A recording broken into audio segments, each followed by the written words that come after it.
Howdy ladies and gentlemen, it is Jake from Walkie Farm here, and I'm in the house yard and we are watering, trying to keep our garden alive as we have just sort of come through a bit of a heat wave.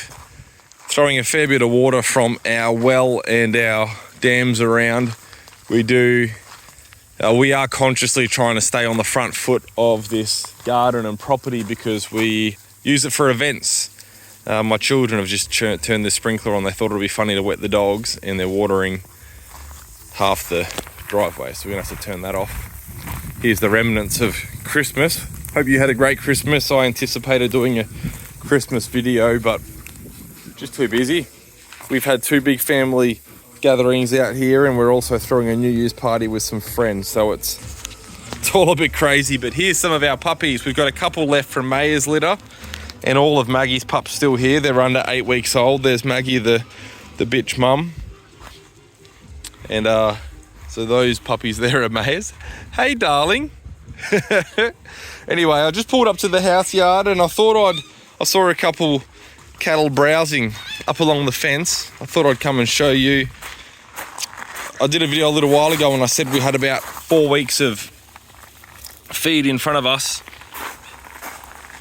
and had a tiny bit of growth then. I think I may have overestimated slightly, maybe, before we really start pounding the paddocks. Maybe it's a little bit less than 4 weeks. We've had a tiny bit of growth. We've got some beautiful native summer grasses coming up, even though we've had no moisture for quite a while. They're really holding their own. I've been rolling out a bit of hay, 2 bales a week of just some real junky hay. I've ordered some of this year's wheat and straw off somebody that the neighbours put me onto. I actually need to call the neighbours and ask them, pretty please, if they could come and unload it with the tractor. Yeah, Perry, you're tough. But I saw this girl here, and I know I've showed her off a few times, but I am just absolutely wrapped with this heifer. Look how fat she is. She's as fat as mud all the time. I think you could put her in your spare bedroom with a pile of newspaper and she'd stay fat. Hey, T30, can't wait to see what you give me. We're not doing our high density grazing. Few people took pot shots at me on Facebook because I'm not doing the high density grazing. And this is the thing, folks, when you put yourselves out there and you talk about best practice and the management systems and everything, if somebody spots you and they think you're not doing it, they come after you. But that's okay. There's a couple of reasons we're not doing our high density grazing at the moment. And firstly is really there's nothing growing. And the high density grazing is fantastic because it puts all of your farm except 1 or 2% in recovery. If you've got 50 paddocks, that means, and you're doing daily moves, it means you're resting 98% of your paddock every day, your farm every day. You're grazing 2% daily. When nothing's growing, like we've got a few little summer grasses you can see coming up, wish we had more, but when you're dormant and nothing's growing and you're grazing stockpile like this, you're not really impeding the growth trajectory of any plants. And the other thing is, this is a crazy time of year for us. We've got multiple businesses in town. The staff all want Christmas leave off, and I've been in retail for 18 years now. I was talking to my wife about it this morning, and we've always just worked through Christmas and New Year's. We're actually busier and take on more this time of year, and we take it easier other times of the year. Winter's normally a bit of downtime for us. And this is just the reality. This is the reality of our workload. This is our context. So we have just made, they're sort of in weekly moves at the moment.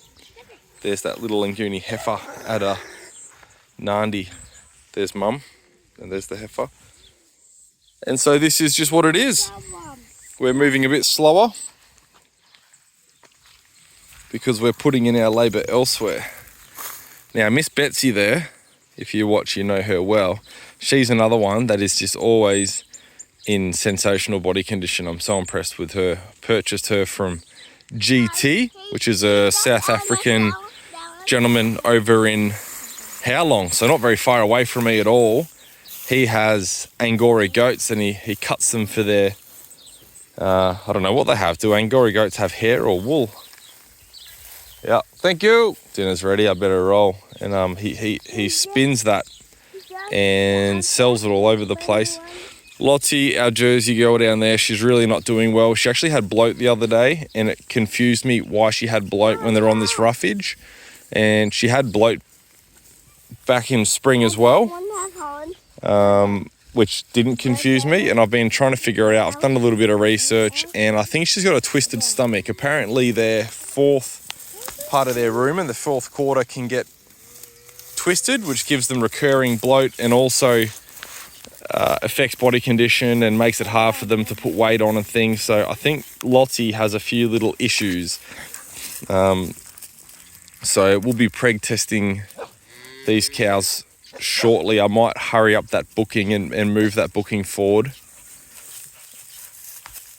and get the vet to address Lottie while they're here. But she really needs to be put in her own paddock or maybe move to one of my other farms. My other properties, Thaguna and Bongilla that I lease, and even Cancun and my 3 other blocks are all knee deep in grass with a heap of subclover coming up, and just, you know, they're all river flats and a bit cooler climate and a lot more fertile pastures, and we've got the stocking rates there are very under control, and the pastures are just pumping.